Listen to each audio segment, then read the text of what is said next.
Hello everyone. इस video में हम लोग डिस्कस करने वाले हैं जनरल अवेयरनेस कुछ इंपॉर्टेंट क्वेश्चन, यानी ये प्रैक्टिस जीके प्रैक्टिस सेट 5 होने वाले हैं। हम लोग इससे पहले 4 जनरल अवेयरनेस जीके के क्वेश्चन डिस्कस कर चुके हैं, तो आप वो चारों सेट पहले देख लीजिएगा। ठीक है, तो आप किसी भी एग्ज़ाम की तैयारी कर रहे हैं जिसमें जनरल अवेयरनेस आता हो यानी जीके आता हो, तो ये सेशन आपके लिए इंपॉर्टेंट है। तो शुरू करते हैं पहला क्वेश्चन से। ठीक है, पहला क्वेश्चन क्या है? In India who appoint the advocate general of the state. इनमें से कौन होता है जो अपॉइंट करता है एडवोकेट जनरल? स्टेट का एडवोकेट, स्टेट के जो एडवोकेट जनरल होते हैं उनको अपॉइंट करता है। Governor of the state, prime minister of India, president of India या chief minister of the state. ठीक है, तो इसका आंसर हो जाएगा गवर्नर ऑफ द स्टेट। तो एडवोकेट जनरल स्टेट के जो होते हैं, ठीक है, उनको अपॉइंट करता है गवर्नर ऑफ द स्टेट। ठीक है, अब ये जो अपॉइंटमेंट होता है वो कैसे होता है? ठीक है, advice of the state councils ministers. ठीक है, तो स्टेट काउंसिल के मिनिस्टर्स जितने भी हैं उनके एडवाइस पे तब जाके इनको अपॉइंट किया जाता है। ठीक है, और उनको एडवोकेट जनरल होने के लिए उनका क्वालिफिकेशन क्या है? Serve as a high court जज, कम से कम हाई कोर्ट के जज होने चाहिए। ठीक है, and the person appointed must be qualified to the serve as a high court जज। ठीक, इसी से रिलेटेड एक क्वेश्चन आ रहा है कि कैग सी ए जी जो है वो उनका आर्टिकल कितना है? ठीक है, हमारे कॉन्स्टिट्यूशन में जो आर्टिकल लिखा है उनसे रिलेटेड आर्टिकल कौन सा है? ठीक है, ये आंसर कीजिएगा आप। अगला question, the of India is first citizen. तो बोला गया कि इनमें से कौन है जो कि फर्स्ट सिटीजन ऑफ इंडिया है? ठीक है, किन को पहला सिटीजन माना जाता है इंडिया का? प्रेसिडेंट को, वाइस प्रेसिडेंट को, मेंबर ऑफ लेजिस्लेटिव असेंबली या फिर प्राइम मिनिस्टर को? ठीक है, तो इसका आंसर हो जाएगा प्रेसिडेंट को जो है पहला सिटीजन माना जाता है इंडिया का। ठीक है, ही, और ये क्या है? कॉन्स्टिट्यूशनल हेड है। हमारे जो कॉन्स्टिट्यूशनल हेड होता है वो होता है प्रेसिडेंट। लेकिन अगर एग्जीक्यूटिव हेड की बात करें तो वो होता है हमारा प्राइम मिनिस्टर। ठीक है, तो याद रखना है कॉन्स्टिट्यूशनल हेड है हमारे प्राइम मिनिस्टर, सॉरी प्रेसिडेंट, और एग्जीक्यूटिव हेड कौन है? ठीक है, प्राइम मिनिस्टर। ठीक है, all executive decisions are taken in his name. ठीक है, आगे सुनिए। Which monument is known as the national monument of India. इनमें से किसको नेशनल मोनूमेंट ऑफ इंडिया बोला जाता है? India gate, gateway of India, Rajghat या रेड फोर्ट? ठीक है, सभी हमारे लिए इंपॉर्टेंट है, तो बोलना है कि नेशनल मोनूमेंट किन में से किसको बोला जाता है? तो ये हो जाएगा इंडिया गेट को, जो कि दिल्ली में है, उसको the national monument of India बोला जाता है। ठीक है, the award which the famous writer and social activist Mahasweta Devi was passed away did not win. तो बोला गया कि महेश्वता देवी जी जो हैं ये सोशल एक्टिविस्ट और राइटर हैं। ठीक है, इनका रिसेंटली देहांत हुआ है, वो ये गुजर गई हैं, तो इनको कौन सा अवार्ड नहीं मिला है? ठीक है,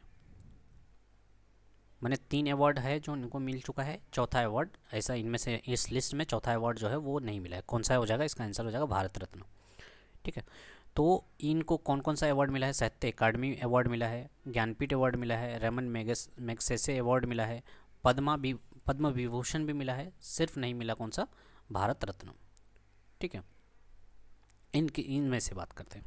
ठीक है, तो एक्स्ट्रा जो है यहाँ पे पद्म विभूषण भी है, इनको मिला हुआ है, इसलिए ये महेश्वती देवी जो है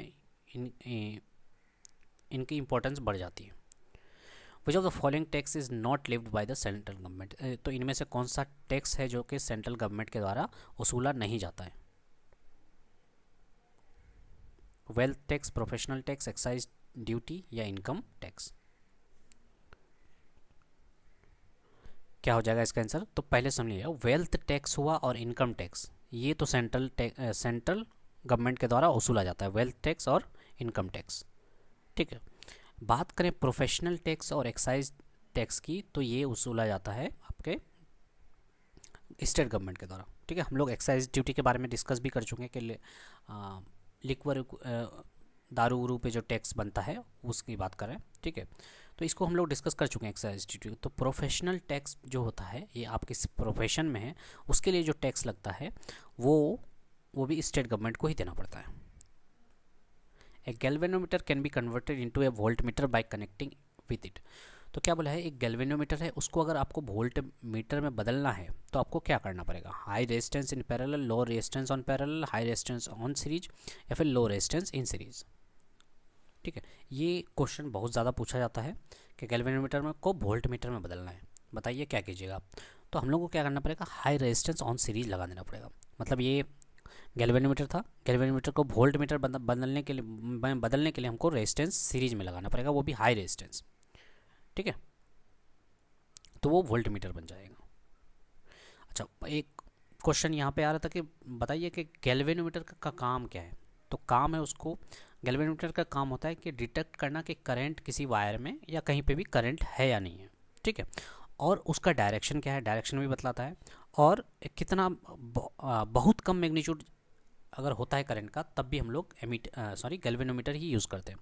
तो एमीटर जो होता है इसका भाई, एमीटर और गैल्वेनोमीटर, ठीक है, ये दोनों ही करंट को ही मेज़र करता है। लेकिन यहाँ पे हम लोग स्मॉल से बहुत छोटा करंट को भी मेज़र कर सकते हैं गैल्वेनोमीटर में, और डायरेक्शन भी पता चल जाता है, ठीक है। बट एमीटर में वैसा नहीं होता है, ठीक है।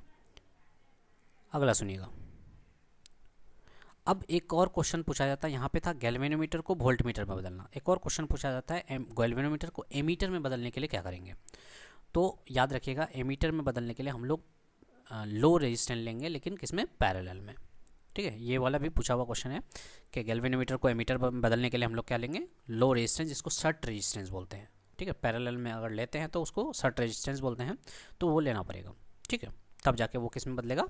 तो गैल्वेनोमीटर था, एक पैरेलल में रेजिस्टेंस ले लिए, स्मॉल अमाउंट, लो रेजिस्टेंस वाला, ठीक है। तो वो अपने आप किस में बदल जाएगा, एमीटर में बदल जाएगा। With which sport is Corbillon cup related, इनमें से कौन सा है कॉर्बिलियन कप से रिलेटेड, ठीक है। Table tennis, badminton, lawn tennis, hockey. तो इसका आंसर हो जाएगा टेबल टेनिस, ठीक है। तो ये एक तरह का ट्रॉफी है जो वुमेन्स टीम को दिया जाता है, कब, table tennis championship, world table tennis championship में ये है, कॉर्बिलियन कप है, ठीक है। अगला वाला, the beach sand of Kerala are rich in. तो केरला का जो बीचेज़ हैं, ठीक है, वहाँ पे क्या होता है कि वहाँ का जो सैंड है वो किस चीज़ में रिच है, मतलब किस चीज़, उसके वहाँ के सैंड में क्या चीज़ ज़्यादा पाया जाता है, कैल्शियम, रेडियम, थोरियम या मैग्नीज, ठीक है। तो इसका आंसर हो जाएगा कि केरला के बीचेज़ में, है ना, क्या पाया जाता है, थोरियम पाया जाता है बीच में, ठीक है। तो क्या थोरियम किस काम में आता है, तो ये एक रेडियो एक्टिव एलिमेंट है। रेडियो एक्टिव एलिमेंट मतलब न्यूक्लियर एनर्जी में काम आएगा इसका, potential use of nuclear energy, ठीक है। During which of the following operation condition of an automobile carbon monoxide contents is exhaust gas maximum, ठीक है। इनमें से कौन से में है जिसमें कार्बन मोनोऑक्साइड ज़्यादा निकलेगा। तो ये आपके लिए क्वेश्चन नहीं है, शायद होना नहीं चाहिए यहाँ पे, ठीक है, ये गलती से यहाँ पे फंसा है, ठीक है। तो आइडियल रनिंग के टाइम पे कार्बन मोनोऑक्साइड ज़्यादा निकलता है, मतलब बहुत ज़्यादा पोल्यूशन, ठीक है। कार्बन मोनोऑक्साइड जो कि पॉइजनस भी होता है, ठीक है। तो जब हम लोग बहुत स्लो स्पीड पे चलाते हैं ना, तो क्या होता है, फ्यूल का कंजम्पशन कम होता है। फ्यूल का कंजम्पशन कम मतलब क्या होता है कि लेस इफिशिएंट कंबसन, बहुत अच्छे से नहीं जलता है, ठीक है, जिसकी वजह से बहुत ज़्यादा कार्बन मोनोऑक्साइड रिलीज़ होता है। इनकम्प्लीट कंबशन मतलब कार्बन मोनोऑक्साइड रिलीज़ होगा। तो ये आपके लिए नहीं है, एक्स्ट्रा इन्फॉर्मेशन रख सकते हैं, ठीक है। ये गलती से यहाँ पे आ गया है ये question. India's first railway university will come up at. तो बोला गया कि इंडिया का पहला यूनिवर्सिटी कहाँ पे सेटअप होने वाला है, ठीक है, अब हो चुका है, ठीक है। कहाँ पे, बड़ोदरा में, बेंगलुरु में, हैदराबाद में, लखनऊ में, इनमें से 4 ऑप्शन में कहाँ पे, ठीक है। तो इंडिया का जो पहला रेलवे यूनिवर्सिटी वो बड़ोदरा गुजरात में सेटअप होने वाला है। क्या नाम है, गति शक्ति विश्वविद्यालय, यानी कि GSV, ठीक है। पहले इसका नाम national rail and transport institute बोला जाता था, ठीक है। तो ये भी याद रखना है आपको, कहाँ पे सेटअप, बड़ोदरा गुजरात में। The Himalayas is the example of, Himalaya किसका एग्जाम्पल है? Fold mountain, block mountain, ancient mountain या रेसिडुअल माउंटेन?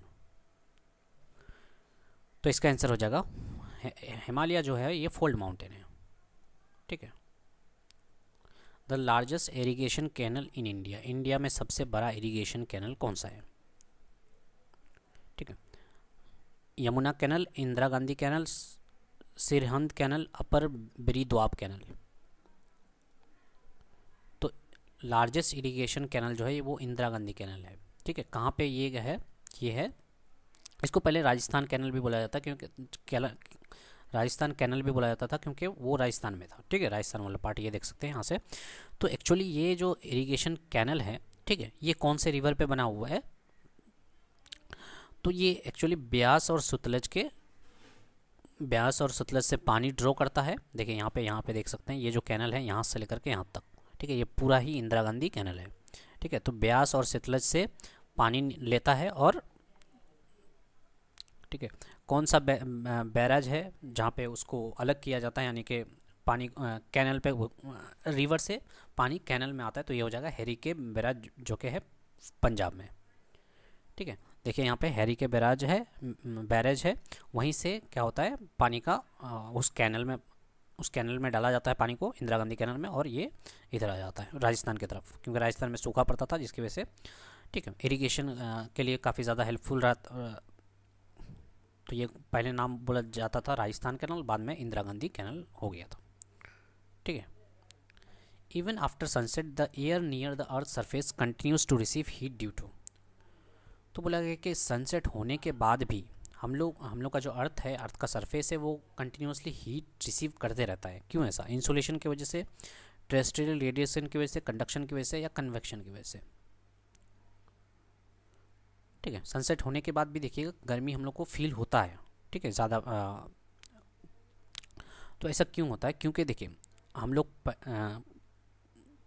सेट थर्ड या सेट फोर्थ में पढ़ चुके हैं कि रेडिएशन, जो छोटे वेव रेडिएशन है, ठीक है, उसको तो अर्थ जो है एब्जॉर्ब कर लेता है, लेकिन जो बड़ा वाला वेव रेडिएशन है, ठीक है, रेडिएशन का वेव है, वो क्या होता है, वो ज़मीन से टकराने के बाद वापस जा रहा होता है। तो लेकिन हमारे एटमॉस्फेयर में बहुत तरह के गैसेस हैं जो उसको जाने नहीं देता है, जिसकी वजह से हमारा अर्थ का जो टेम्परेचर है वो बढ़ जाता है। तो यही चीज़ लिखा हुआ है कि आउटगोइंग जो रेडिएशंस है जो अर्थ के द्वारा एब्जॉर्ब नहीं हुए वो जाने की कोशिश करता है, लेकिन हमारे जो ग्रीन हाउस गैसेस है उसको क्या करता है, जाने नहीं देता है, विच री रेडिएट द हीट, वो हीट को क्या कर देता है, री रेडिएट करता है, जिसकी वजह से हमारा जो एटमॉस्फेयर है वो उसका टेम्परेचर बढ़ जाता है, ठीक है, जब सनसेट होने के बाद भी, मैंने सनसेट होने के बाद भी। चलिए, a landscape which is cause due to fissure in the earth along which one side has moved down with reference to the other is known as। Rift valley बोलते हैं, यूसिप्ड वैली बोलते हैं, वी-शेप्ड वैली बोलते हैं, या hanging valley बोलते हैं, ठीक है। तो फीजर का मतलब होता है एक साइड अचानक से डाउन हो जाना, ठीक है। तो बोला गया कि ऐसा लैंडस्केप जहाँ पे अर्थ जो है अचानक से एक साइड डाउन हो गया है, ठीक है, तो इसको किस तरह का वैली बोलेंगे? तो ये हो जाएगा, बताइएगा क्या होगा आंसर। इसको बोलते हैं रिफ्ट वैली, ठीक है। अचानक से वो जो है ज़मीन जो है अचानक से धंस गया नीचे की ओर, तो ये रिफ्ट वैली होता है। Landscape cause by fissure in the earth where one side move down relative to other known as rift valley, और ये ग्रेबन बोलते हैं, ठीक है। The largest artery in human body, aorta होता है, कैपिलरी होता है, वेना कावा होता है, या पुलमोनरी वेन होता है? लार्जेस्ट आर्टरी कौन सा है? तो लार्जेस्ट जो आर्टरी है हमारे बॉडी में वो है एओर्टा। अब सुनिएगा, दो तरह का ये होता है, वेन्स होता है हमारे, ठीक है, मैंने एक होता है आर्टरी, एक होता है वेन्स, ठीक है, जो कि क्या करता है, जो ब्लड को लेके जाता है या लेकर के आता है। आर्टरी जो है ब्लड को लेकर के जाता है, और वेन्स जो है ब्लड को वापस लाता है, ठीक है। मतलब हार्ट से different parts of the body oxygenated जो ब्लड होता है वो आर्टरी लेके जाता है, और वापस जो आता है वो वेन्स के द्वारा आता है, ठीक है। तो बोला गया कि आर्टरी में सबसे बड़ा कौन है? तो ये होता है एओर्टा, ठीक है, ये देख सकते हैं, जिसके थ्रू क्या होगा, ब्लड का ऑक्सीजनेटेड ब्लड जाएगा, ठीक है। और बस एन इडियोमीटर मेजर्स, इडियोमीटर से हम लोग क्या मेज़र करते हैं? Atmospheric pressure, time, volume of gases या वेपर प्रेशर। ओडियोमीटर से हम लोग क्या मेज़र करते हैं? देखिए, एटमॉस्फेरिक प्रेशर से तो हम लोग एटमॉस्फेरिक प्रेशर अगर मेज़र करना हो तो बैरोमीटर से यूज़ करते हैं, ठीक है। टाइम के लिए तो वॉच है, ठीक है, हमारे पास डिवाइस की बात करें तो वॉच है, ठीक है। तो ये हो जाता है वॉल्यूम ऑफ गैसेस। अगर वॉल्यूम ऑफ गैसेस पता करना है लेबोरेटरी में तो एडियोमीटर एक डिवाइस होता है जो वॉल्यूम ऑफ गैसेस या वॉल्यूम ऑफ गैसेस का एनालाइज कि पहले कितना था अभी कितना हो गया, ठीक है। किसी भी फिजिकल या केमिकल रिएक्शन हुआ है तो उसका वॉल्यूम में कितना चेंज हुआ है, ये सब मेज़र करने के लिए हम लोग एडियोमीटर का यूज़ करते हैं जो कि लेबोरेटरी में होता है, ठीक है। अगला सुनिए, one of the leading producers of asbestos in the world is Australia, Russia, Canada, Armenia. तो एस्बेस्टोस जो होता है इसका सबसे बड़ा प्रोड्यूसर कौन है, ठीक है। तो एस्बेस्टोस से बहुत तरह के प्रोडक्ट बनाया जाता है, जैसे हम लोग टीन वगैरह जिसको हम लोग अल्बेस्टर का टीन बोलते हैं, है ना, टीना बोलते हैं। ये देखिएगा, ठीक है, ये तो एस्बेस्टोस का पिक्चर है, ठीक है। इससे ये टीन वगैरह भी बनाया जाता है और भी बहुत सारे कामों में, इंडस्ट्रीज़ वगैरह में यूज़ होता है, ठीक है। तो ये क्या है, actually group of 6 fibres minerals है, ठीक है, जो क्या करता है, हीट को बर्दाश्त कर पाता है, केमिकल रिएक्शन को ये कर पाता है, ठीक है, और केमिकल रिएक्शन को बर्दाश्त करता है, फायर को बर्दाश्त कर लेता है, ठीक है। तो ये सबसे ज़्यादा रशिया में पाया जाता है, ठीक है। इसका बहुत सारा यूज़ है, एक एग्जांपल मैंने बता दिया कि इसका एल्बेस्टर जो हम लोग टीन वगैरह यूज़ करते हैं, ठीक है, छत टीना का जो छत देते हैं वो वाला। Beighton Cup is associated with which of the following. Beighton Cup जो है इनमें से कौन से कप से रिलेटेड है? Cricket, football, hockey, volleyball.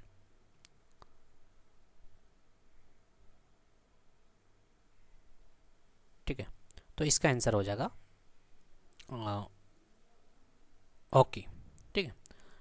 Batten Cup जो है वो हॉकी से है। यहाँ पे और भी कुछ कप्स हैं, कप से रिलेटेड ये है, ठीक है, कि हॉकी कप से रिलेटेड और कौन कौन से खेल हैं, ठीक है। तो ये भी आपको याद रखना है, तो मैंने दे दिया है यहाँ पे, जैसे हॉकी वर्ल्ड कप है, सुल्तान अजलान शाह कप है, आगा खां कप है। ये दोनों तो बहुत ज़्यादा इंपॉर्टेंट है, ठीक है, बहुत बार पूछा गया एग्जाम में। सुल्तान अजलान शाह कप, आगा खां कप, ये दोनों ही किससे रिलेटेड है? हॉकी से रिलेटेड है। Bombay gold cup, Nehru cup, ठीक है, Murugappa gold cup, Stanley cup, ये सारे जो हैं हॉकी से रिलेटेड है। तो या इसको आपको इसको भी याद करना है। ये तो है ही बेटन कप हॉकी से रिलेटेड, बाकी इसको भी याद करना है आपको, ठीक है। आगे, if Reserve Bank of India reduces the cash reserve ratio, जिसको CRR बोलते हैं, इट विल, अगर रिजर्व बैंक ऑफ इंडिया अगर रिड्यूस कर दे CRR को तो क्या होगा? Increase credit creation, decrease credit creation, have no impact on the credit creation, have no definite impact on credit creation. तो अगर CRR घटा देता है तो क्या फ़र्क पड़ेगा, ठीक है। तो ये हो जाएगा इंक्रीज क्रेडिट क्रिएशन। इसका मतलब क्या होता है, सुनिए। तो बैंक के पास ना कुछ रिजर्व रखना पड़ता है पैसा, ठीक है, पैसा जो है रिजर्व रखना पड़ता है। Bank must hold less money as reserve with the central bank, ठीक है। अगर CRR लो होता है तो बैंक को क्या होगा? बैंक लेस मनी बहुत कम पैसा रखेगा रिजर्व में विद सेंट्रल बैंक, ठीक है। जो हमारा सेंट्रल बैंक कौन सा है? RBI, ठीक है। Living them with no more funds available to lend. अब क्या होगा कि इनके पास क्या होगा? पैसा नहीं होगा, जिसकी वजह से क्या होगा? क्रेडिट बढ़ेगा, ठीक है, इंक्रीज क्रेडिट क्रिएशन।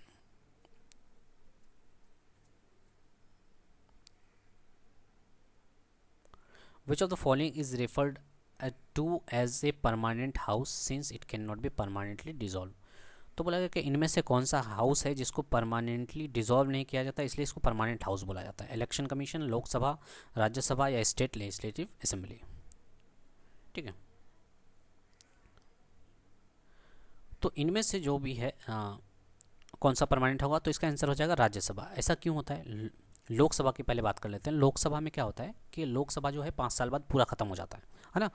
पूरे तरह से नए लोग, अगर नया पार्टी आ रहा है तो पूरी तरह से नया लोग, सब मिनिस्टर, काउंसिल्स ऑफ मिनिस्टर अलग अलग, सब कुछ है ना, तो अलग अलग बन जाते हैं सब कुछ। लेकिन अगर लोग राज्यसभा की बात करें तो राज्यसभा में हर 2 साल में 1/3 ऑफ द मेंबर रिटायर हो जाते हैं, हट जाते हैं वहाँ से, ठीक है। तो हर 2 साल में चेंज हो रहा है, मैंने 2 साल में 1/3 चेंज हो रहा है, ठीक है। यहाँ 1/3 है, 1/3 चेंज हो रहा है, तो बाकी तो 2/3 है वो तो पुराने लोग ही हैं, पुराने वाले ही हैं, ठीक है।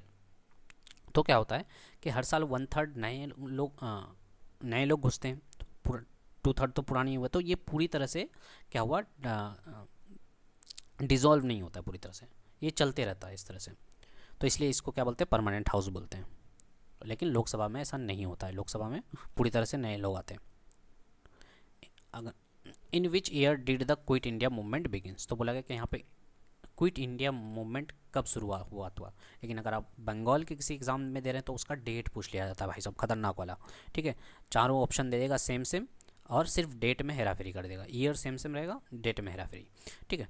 तो 1928, 1937, 1940, 1942, तो इसका आंसर हो जाएगा जो क्विट इंडिया मूवमेंट जो बिगिन हुआ था वो 8 अगस्त को 1942 को हुआ था, ठीक है।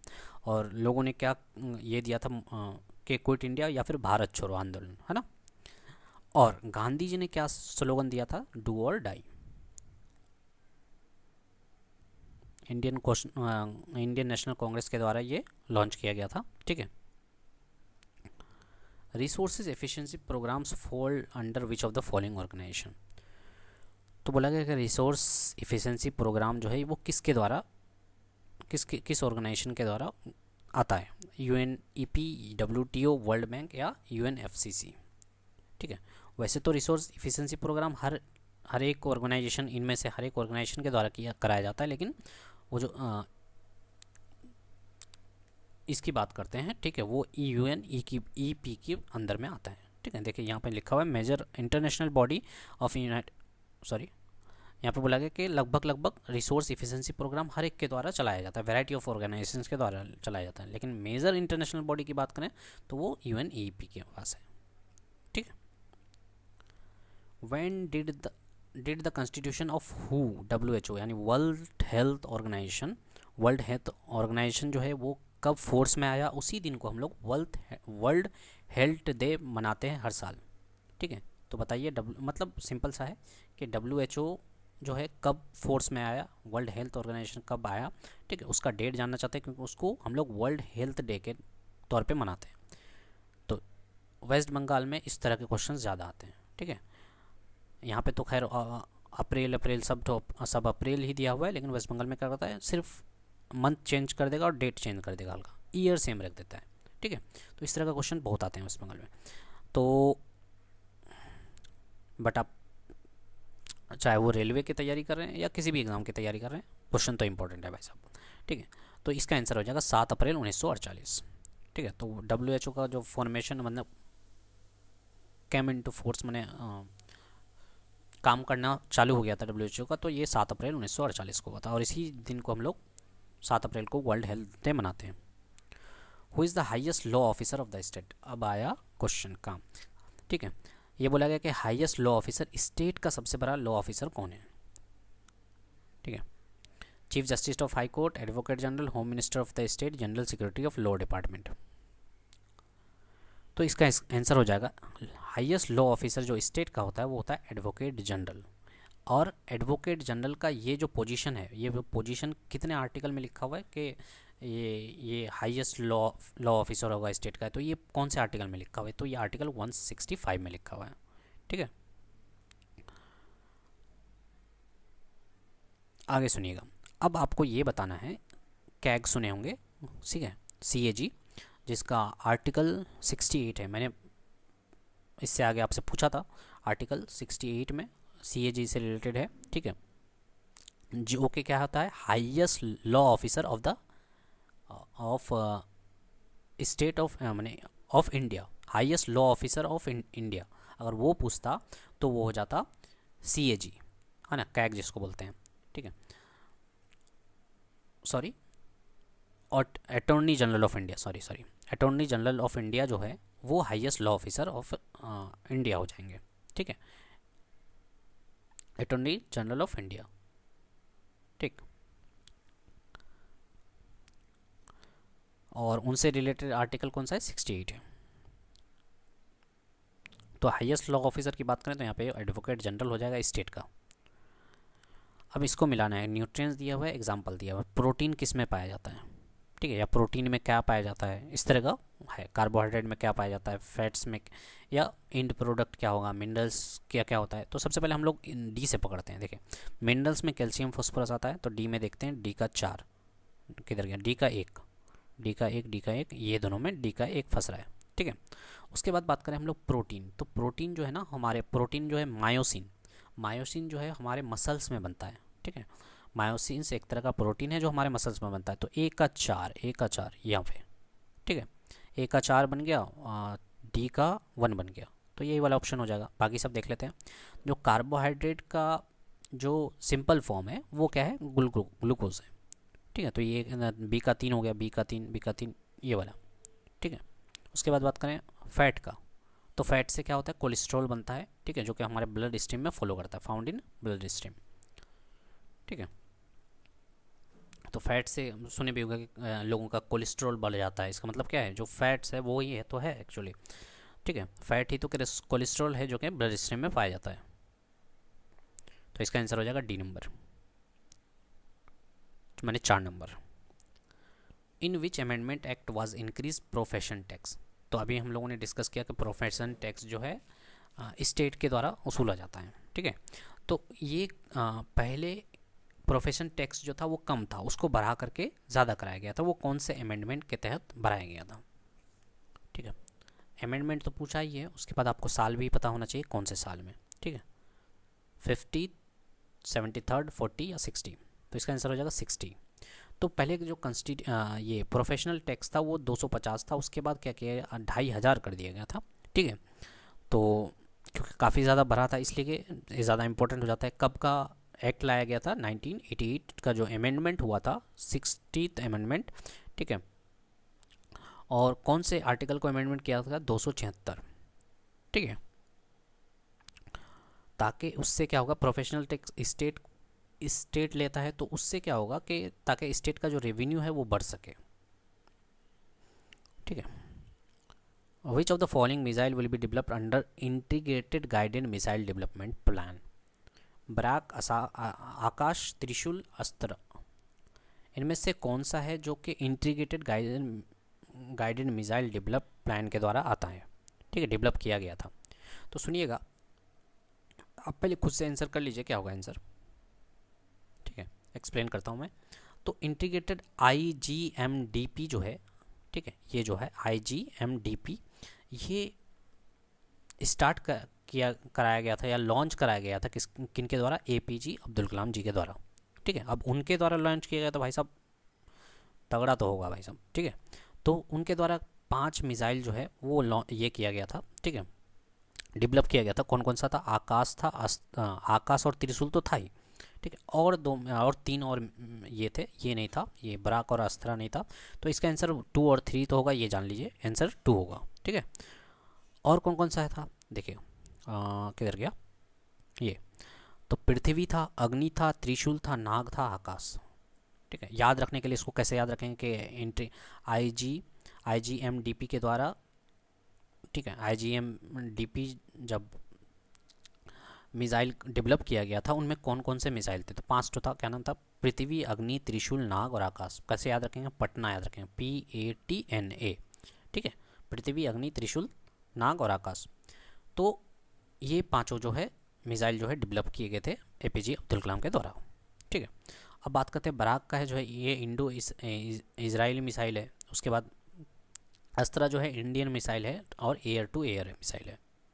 ठीक है, अगला सुनिएगा, which of the following is the oldest department of the government of India which set up in 1767।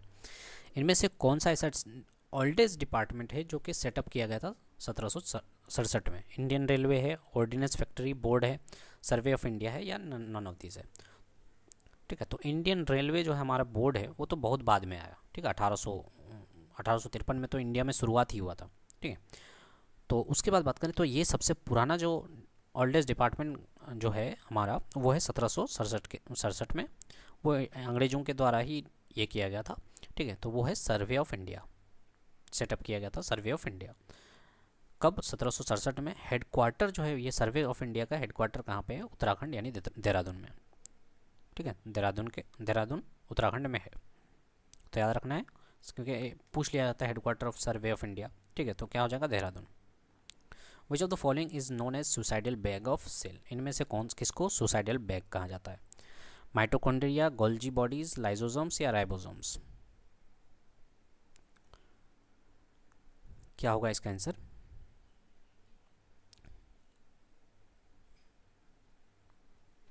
ठीक है, तो इसका आंसर हो जाएगा लाइजोसोम्स। ठीक है, माइटोकॉन्ड्रिया को क्या बोला जाता है? Power house of the cell बोला जाता है। गोल्जी बॉडीज क्या करता है? हमारे जो एनर्जी है उसका ट्रांसफॉर्म करता है।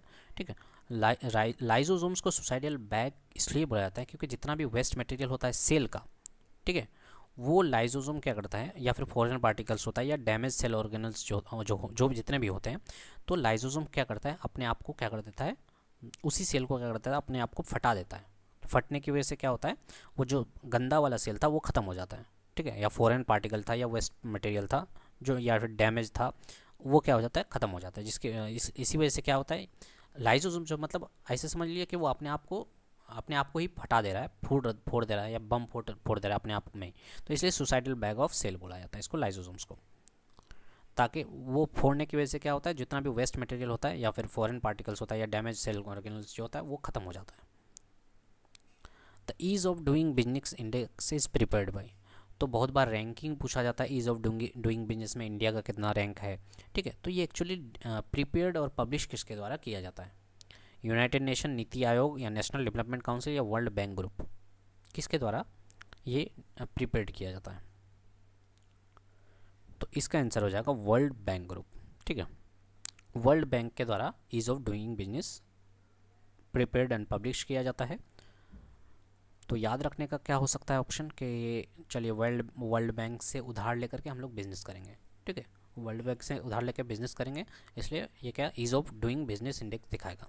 याद रखने का तरीका बता रहा हूँ, आपके पास कोई और तरीका है तो याद कर लीजिए। ठीक है, हेडक्वार्टर कहाँ पे है? वाशिंगटन डीसी में है। ठीक है, Washington DC. Which of the following pairs of river was the first to be interlink? तो बोला गया कि इनमें से कौन सा ऐसा रिवर है जिसको इंटरलिंक किया गया था? पहला सोन महानदी, दामोदर हुगली, गोदावरी कृष्णा, या नर्मदा ताप्ती? ठीक है, किसको इंटरलिंक किया गया था? कौन से रिवर को? इसका आंसर हो जाएगा गोदावरी और कृष्णा। गोदावरी और कृष्णा को जो है इंटरलिंक्ड किया गया था ताकि इरिगेशन अच्छे से हो पाए। ठीक है, पतिसीमा लिफ्ट इरिगेशन प्रोजेक्ट जो था, पतिसीमा लिफ्ट इरिगेशन, ठीक है, आंध्र प्रदेश में उसमें क्या किया गया था? कृष्णा और गोदावरी को एक साथ इंटरलिंक कर दिया गया था ताकि जो कृष्णा बेसिन में पानी का कमी देखने को मिलता था, ठीक है, वो डाइवर्ट कर दिया जाता था गोदावरी रिवर का। ठीक है, जब पता चलता था कि कृष्णा रिवर में पानी की कमी दिख रही है तो जो गोदावरी का पानी था उसको कृष्णा रिवर में डाइवर्ट कर दिया जाता था, और जितने भी इरिगेशन प्रोजेक्ट जहाँ पे भी कृष्णा रिवर के एरियाज़ में आपको अगर इरिगेशन करना होता था तो वैसे करके कर लेते। तो इसको क्या बोलते थे? पतिसीमा लिफ्ट इरिगेशन। ठीक है, तो कहाँ पे कौन सा ये प्रोजेक्ट कहाँ चला गया था? आंध्र प्रदेश में। ठीक है, तो किस तरह के क्वेश्चन बन सकते हैं कि पतिसीमा लिफ्ट इरिगेशन कहाँ चलाया गया था? आंध्र प्रदेश में। कौन कौन से रिवर को कनेक्ट किया था? गोदावरी और कृष्णा रिवर को। ठीक है, the famous traitor Mir Jafar, ठीक है, ट्रेटर मतलब गद्दार जो होता है, Mir Jafar is associated with which battle? तो बोला गया कि जो फेमस ट्रेटर था मीर जाफर उसका रिलेशन किसके साथ था? ठीक है, किस कौन से जंग से? हल्दीघाटी से, प्लासी से, पानीपत से, या बक्सर से? मैंने battle of Haldighat, battle of Plassey, battle of Panipat, battle of Buxar, कौन सा बैटल से? तो क्योंकि मीर जाफर जो है वो गद्दार था, ठीक है, गद्दार था, तो उसका एसोसिएशन किससे? बैटल ऑफ प्लासी से। ठीक है, ये एक्चुअली मीर जाफर जो था इसने किसको धोखा दिया था? सिराजुद्दौला को धोखा दिया था, और जिसकी वजह से 1757 में, ठीक है, बैटल ऑफ प्लासी हुई थी, ठीक है, जिसकी वजह से ये सिराजुद्दौला जो है हार भी गया था, ठीक है। तो ये जो था मीर जाफ़र किसका साथ दिया था, ब्रिटिश का साथ दिया था, ठीक है, अंग्रेज़ों का काम साथ दिया था, या बोलिए हुए ईस्ट इंडिया कंपनी का साथ दिया था, ठीक है। Compare to fresh water the freezing point of sea water is, oh sorry इसमें आंसर ही आ गया है, चलिए कोई बात नहीं, ठीक है। बोला गया है कि जो फ्रेश वाटर है उसका फ्रीजिंग पॉइंट सी वाटर के मुकाबले, सॉरी सी वाटर का जो फ्रीजिंग पॉइंट है कंपेयर टू फ्रेश वाटर क्या होता है, ठीक है, तो ये याद रखिएगा लोअर होता है। अब क्यों लोअर होता है इसकी बात करते हैं। मतलब ये कि वाटर कितना डिग्री पे फ्रीज होता है, 0 डिग्री सेल्सियस पे, यानी 32 फ़ारेनहाइट पे, ठीक है, 0 डिग्री सेल्सियस बोले तो 32 फ़ारेनहाइट में। लेकिन बोला गया कि फ्रीजिंग पॉइंट सी का जो फ्रीजिंग पॉइंट है वो कम होता है, मतलब और टेम्परेचर घटेगा तब जाके वो फ्रीज होगा, 0 डिग्री पे फ्रीज नहीं होता है। क्यों ऐसा, क्योंकि उसमें सॉल्ट घुला हुआ होता है जो कि किस फॉर्म में होता है, आयन के फॉर्म में होता है, जो कि इसमें आइस को क्रिस्टल बनने ही नहीं देता है, interfere with the formation of ice crystal. अब आइस क्रिस्टल बनेगा तभी तो वो फ्रीज जमेगा, तो आइस क्रिस्टल नहीं बनने की वजह से उसका फ्रीजिंग पॉइंट जो है वो क्या होता है और डिक्रीज़ कर जाता है। मैंने टेम्परेचर के हिसाब से बात करें तो -1.8 डिग्री सेल्सियस होता है, जबकि वाटर कितना डिग्री पे फ्रीज हो जाता है, 0 डिग्री सेल्सियस पे, यानी 32 फ़ारेनहाइट पे, जबकि ये और लोअर चले जाता है, ठीक है। तो याद रखिएगा कि नमक घुला होने की वजह से उसमें उसका फ्रीजिंग पॉइंट और कम चले जाता है। With which of the following sport in the term of S is related, इनमें से कौन से खेल से एस रिलेटेड है, फुटबॉल, लॉन टेनिस, क्रिकेट या रग्बी। तो इसका आंसर हो जाएगा लॉन टेनिस, ठीक है। थोड़ी देर पहले हम लोगों ने टेनिस से रिलेटेड, सॉरी हॉकी से रिलेटेड जितने भी कप थे उसको डिस्कस किया है, ठीक है। अब यहाँ पे क्या बोला है कि ऐसा सर्व, एस किसको बोलते हैं, लॉन टेनिस से रिलेटेड है ये, ऐसा सर्व जिसमें अपोनेंट टच ही नहीं कर पाया बॉल को, can not touch, a serve that the opponent can not touch, ठीक है, ऐसे को क्या बोलते हैं, लॉन टेनिस बोलते हैं, सॉरी ऐसे को एस बोलते हैं, लॉन टेनिस में होता है, मतलब टेनिस में होता है, ठीक है। Which of the following is are one of the United Nation sustainable development goal, तो यूएन का जो एसडीपी है, एसडीजी है, ठीक है, यूनाइटेड डेवलपमेंट गोल्स जो है उनमें से कौन सा है, ठीक है। तो 17 गोल्स हैं यूएन का, ठीक है, सस्टेनेबल डेवलपमेंट गोल को लेकर के 17 है, इनमें से कौन सा है, जीरो हंगर है क्या उस लिस्ट में, क्लाइमेट एक्शन है क्या, लाइफ बिलो वाटर है क्या, क्वालिटी एजुकेशन है क्या, ठीक है, इनमें से कौन सा है। तो इसका आंसर हो जाएगा 1, यानी ये चारों ही है, ठीक है, ए भी है, बी भी है, सी भी है और डी भी है, ठीक है, चारों ही क्या है इसका यूएन का एसडीजी जो है उसी के अंडर में आता है, ठीक है। मैंने सस्टेनेबल डेवलपमेंट गोल का चारों ही फैक्टर है, और क्या क्या है, तो 17 गोल्स मैंने बताए थे, 17 यूएन का 17 गोल है सस्टेनेबल डेवलपमेंट को लेकर के, क्या क्या 17 गोल है, ठीक है, इसको देख लीजिए एक बार। No poverty, zero hunger, good health and well being, उसके बाद इसमें एक बार देख लेते हैं ऑप्शन सब क्या था, जीरो हंगर था, जीरो हंगर है, देखिए यहाँ पे है जीरो हंगर, तो ये इस लिस्ट में, ठीक है। क्वालिटी एजुकेशन ये भी था उस लिस्ट में, उसके बाद gender equality, clean water and sanitation, affordable and clean energy, decent work and economic growth, industry and innovation and infrastructure, required inequalities, sustainable cities and communities, responsible consumption and production. उसके बाद climate action शायद था, climate action भी था यहाँ पे, देखिए climate action था, क्वालिटी एजुकेशन, जीरो हंगर, ये सब मिल गया हम लोग को, ठीक है। उसके बाद और देखिए लाइफ बिलो वाटर, ये भी मिल गया, देखिए यहाँ पे लाइफ बिलो वाटर। उसके बाद लाइफ ऑन लैंड, ये भी, उसका peace, justice and strong institution, उसके बाद पार्टनरशिप फॉर द गोल, ये सारे 17 गोल्स हैं, ठीक है। अगला वाला डिस्कस करते हैं हम लोग, who has authored the book titled An Equal Music, इनमें से कौन से हैं जो कि ये लिखा गया था एन इक्वल म्यूज़िक, ठीक है, किसके द्वारा ये बुक लिखा गया था, विक्रम सेठ, वीएस नैपोल, किरण देसाई, ठीक है, या फिर अरुंधति रॉय। तो मैं इस आंसर को बताने से पहले मैं एक बता देता हूँ कि विक्रम सेठ के जितने भी बुक हैं, उसके बाद किरण देसाई के, उसके बाद अरुंधति रॉय के, ठीक है, अरुंधति रॉय और विक्रम सेठ का बहुत ज़्यादा एग्जाम में पूछा जाता है, ठीक है, इनका जो बुक है, जितने भी बुक हैं आप इनको याद कर लीजिएगा, विक्रम सेठ और अरुंधति रॉय के। ठीक है। तो इक्वल म्यूज़िक जो लिखा गया था ये किन के द्वारा ऑथर्ड किया गया है, तो ये हो जाएगा विक्रम सेठ के द्वारा। ठीक है, बहुत ज़्यादा पूछे जाते हैं, विक्रम सेठ के जितने भी बुक्स हैं उनको एक बार ये कर लीजिएगा। ठीक है। In Microsoft PowerPoint in order to see all slides on screen, जब हम लोग माइक्रोसॉफ्ट पावर पॉइंट, जैसे मैं अभी पीपीटी बनाया है, ये इसको माइक्रोसॉफ्ट पावर पॉइंट बोलते हैं ना, पीपीटी। ठीक है, पावर पॉइंट प्रेजेंटेशन। तो अगर हमको एक ही बार में सारे स्लाइड देखने हैं स्क्रीन पे, तो हम लोग किस चीज़ का यूज़ करेंगे? View slide sorter, view master का, या व्यू स्लाइड शो का। ठीक है, तो यहाँ पे आंसर क्या होगा? ठीक है, तो इसका आंसर हो जाएगा व्यू स्लाइड सॉर्टर। ठीक है, या फिर स्लाइड सॉर्टर व्यू भी बोलते हैं इसको। ठीक है, तो ये था। तो अब आते हैं आपके लिए होमवर्क क्वेश्चन पे। लास्ट क्वेश्चन है कि 103वां जो अमेंडमेंट है वो किस चीज़ से रिलेटेड है? ठीक है, 113वां जो अमेंडमेंट है वो किससे रिलेटेड है आपको बताना है। ठीक है, कमेंट करके बताइएगा। तो वीडियो अच्छा लगा तो हिट द लाइक बटन, अगर अच्छा लगा है तो, और ज़्यादा अच्छा लगा है तो कमेंट कर सकते हैं, शेयर कर सकते हैं आप। ठीक है, तो मिलते हैं फिर अगले वीडियो में। Thank you so much for watching.